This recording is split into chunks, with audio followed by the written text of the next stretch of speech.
So today I'm going to be talking about some of the wildlife in my garden. Hello and welcome back to another garden fact file video.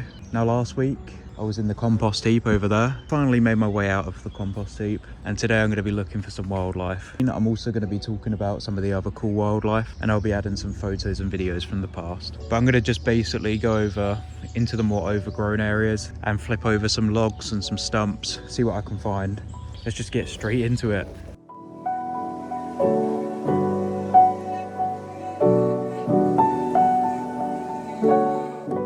So here we've just got a pretty standard millipede. I'm not really sure what type of millipede, but you get a lot of these, lots of millipedes and centipedes underneath logs and stuff.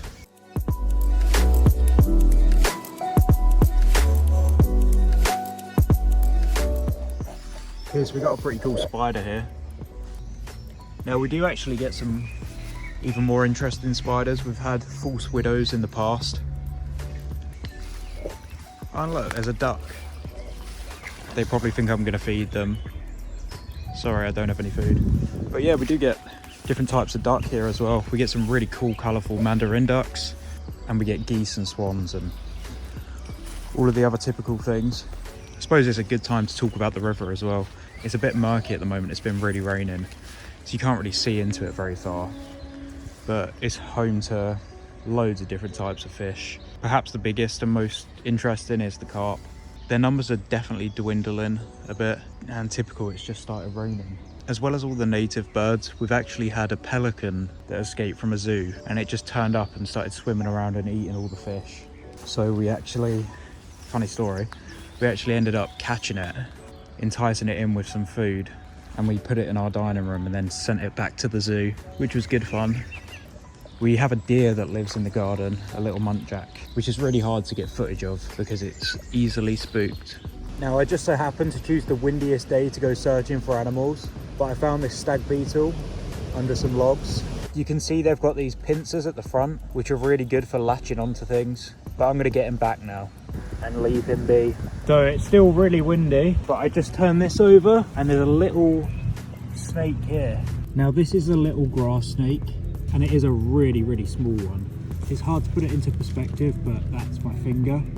So this is definitely a baby.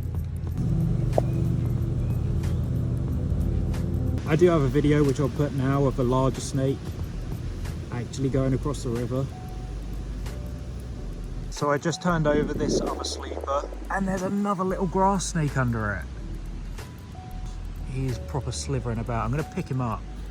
How cool is that? And a lot of people probably don't even know that there are snakes in the UK.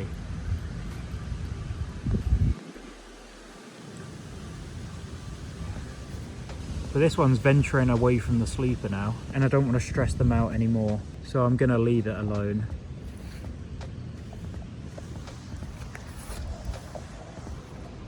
The snakes also like to breed and incubate their eggs in the compost heap, so I'm going to turn some of that over, see if I can find anything. So I was just turning over some of my compost heap, and this is a hotbed for red ants. There's obviously a massive nest. It's absolutely teeming with them, and I only noticed them when I started getting bit on the leg, which was nice. Now, other than the ants, I didn't really find much in the compost heap. Lots of worms. Now, nothing's really blossomed yet, but when that does, we get loads of bees and really cool butterflies, which add a nice colour to the garden. But yeah, I don't want this video to go on for too long. There's so many different types of animals that I could talk about. Maybe I'll do another video. It covered some of the main things that I wanted to talk about, and we found a couple of really cool snakes. So thanks very much for watching. If you found it interesting, please like the video, subscribe to my channel for more, and have a nice day.